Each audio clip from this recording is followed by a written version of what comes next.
welcome to Alf Zoo. I'm here today with Rob Otto, good friend of mine who's been in mobility for a very, very long time. Welcome, Rob. Hey, Alf, good to be here today. At today's zoo, we're going to discuss a little bit where mobility is today.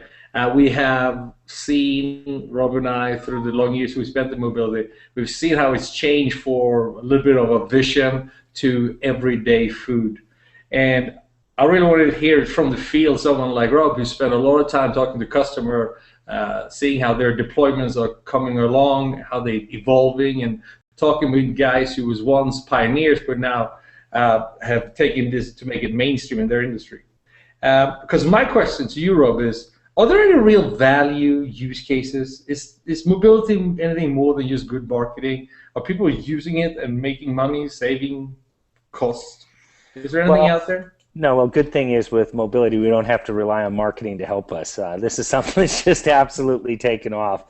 We've got a lot of customers out there that are using it for incident management, for example. You've got folks out there in the field, and many of them used to have to go back to their desktop to be able to get their next ticket. It was a heavy paper process. They go out there in the field, they'd update a ticket, then they have to go back to their desktop to get the next ticket. Today, they don't have to do that, right? They've got it on a mobile device, whether it's on a smartphone like this, whether it's on an iPad. They're able to go ahead and get alerts to new tickets out in the field, changing priorities to what's going on, so they can focus on the most important tickets to them out there. They can update those tickets in real time. That information gets trickled through to the organization, so you improve customer satisfaction. You start meeting your SLAs much faster. That's just one example. For managers, a lot of folks are moving to a self-service model. They want to deflect calls to the help desk, so they don't want to end up getting so many calls to the help desk. Certainly for incident, that's one area, but for service requests, so being able to request services from IT. Now, in the past, when you called up the help desk, the IT guy would enter that service request, and there was no need for approval. They knew what the incident was or what they were trying to do. Today, the bottleneck suddenly has become managers, because if it's entered into the system, somebody has to approve that request. You can't just have people putting requests in.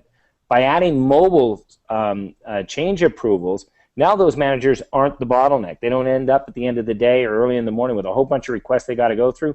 On the fly throughout the day, they can go ahead and respond to those rapidly in a matter of moments while they're in a meeting, while they're moving to another location. Work through those approvals and increase the speed with which the organization can respond. Okay, so there are some good cases there, as a good point that could be made about mobility.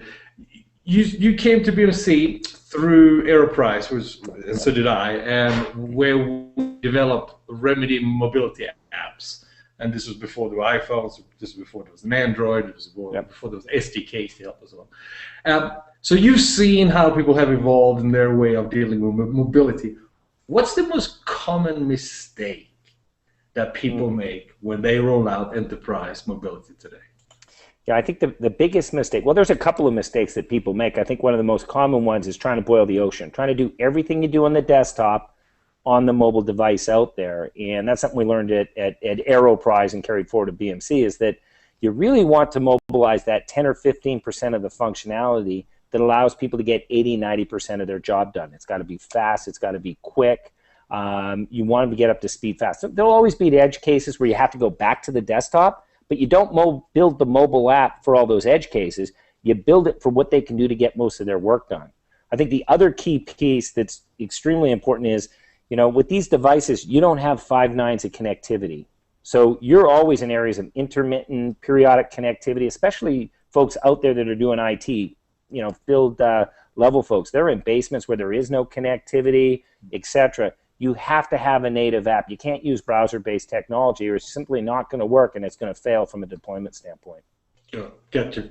Well, another thing is, like, if you hand out these great toys and people start using it, take self-service, for example. If you have, you go from 25 guys using it on a monthly basis to 250 or 2,000, because you're all successful, because people actually want to use it, or you're ready on the back end, have you automated all the fulfillment. So let me ask you with that, the last final questions before we break here is, what's next? What do you see out there? What do people want, or what are the vendors delivering? Well, I think what people want to be able to do is get to be more and more self-service. I mean, when you look at today's end users in particular, they're extremely mobile. I mean, you look at their kids, they've got iPhones and iPads and everything else. I was on a webcast the other day. Almost a third of the people that were on that webinar were logged in via mobile device. People want to be on the fly. They want to be able to use this device wherever they are. And when you start seeing that, what they don't want to do is have to pick up the phone or send an email into IT to get a request for an update, etc. What they want to be able to do from their mobile device is they want to be able to request a service. They want to be able to get immediate feedback. In fact, instead of having to have somebody say, okay, well, what's the problem with this printer or this computer?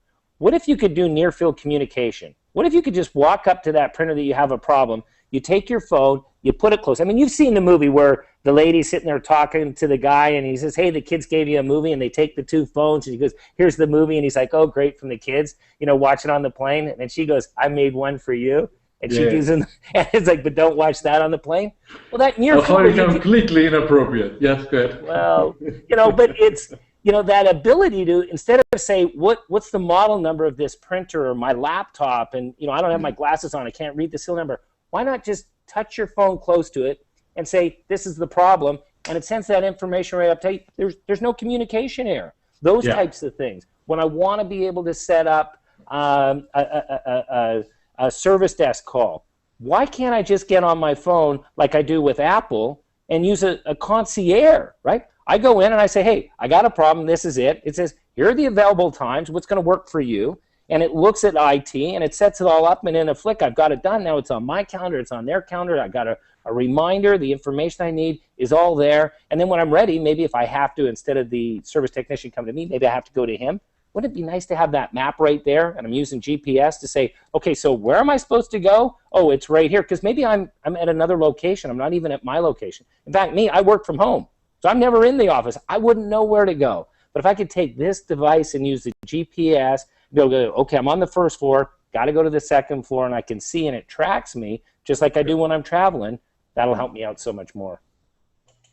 That's great insight from a good friend, Rob Otto. Next week, we will meet with Chris Dancing, social media guru, who will talk about how social IT is changing how everybody, including ourselves, are doing things. Until then, be safe. Thanks, Alf.